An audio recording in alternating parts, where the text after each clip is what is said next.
बहुत समय पहले की बात है कि किसी जंगल में सारस और गिद्ध एक साथ रहते थे। वे दोनों मिलकर सुख दुख की बातें किया करते थे। वे दोनों अच्छे मित्र थे, परंतु दोनों का आपस में स्वभाव नहीं मिलता था। गिद्ध बहुत चालाक तथा कंजूस था। वह दूसरों से वस्तुएं लेना जानता था। स्वार्थी होने के कारण किसी को अपनी तरफ से कुछ देना उसे अच्छा नहीं लगता था। एक दिन जब वे दोनों मिलकर बातें कर रहे थे तो उन्होंने एक दूसरे के घर जाकर भोजन खाने की योजना बनाई। गिद्ध ने सबसे पहले अपने घर सारस को भोजन पर निमंत्रित किया। गिद्ध सबसे खाना जानता था पर खिलाना नहीं। उसने सोचा ऐसी कौन सी चीज बनाऊं जो अच्छी भी लगे और खाई भी ना जा सके। उसने खीर बनाने की सोची, क्योंकि खीर देखने में भी अच्छी लगेगी और सारस आसानी से खा भी नहीं सकेगा। दूसरे दिन सारस अपने मित्र के घर आया।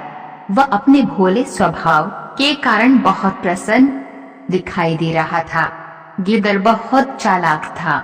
सारस को घर आया देख उसे प्रसन्न रखने के लिए चिकनी चुपड़ी बातें करने लगा। भोजन के समय उसने सारस मित्र को दावत पर बुलाया। गिद्ध ने जानबूझकर एक चौड़ी थाली में खीर परोस दी।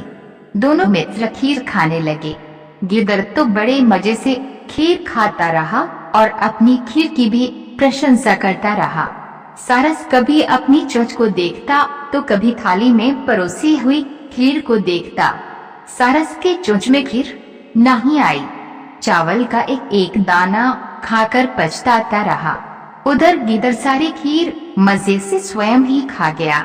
सारस ने गिद्ध को सबक सिखाना चाहा। दूसरे दिन जब गिद्ध दावत उड़ाने के लिए आया तो सारस ने भी बड़े प्यार से उसका स्वागत किया।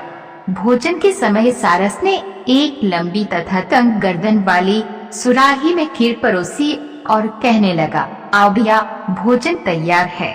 तुम्हें खीर अच्छी लगती है न? मजे से खाओ। सारस ने सुराही में अपनी लंबी चोंच डाली और मजे से खीर खाकर प्रशंसा करता रहा। गिद्ध का मुंह सुराही में नहीं जा सकता था। वह कभी सुराही में पड़ी खीर को देखता तो कभी अपनी करनी पर पछताता। वह लज्जित होकर वहां से चला गया। शिक्षा जैसा करोगे वैसा भरोगे।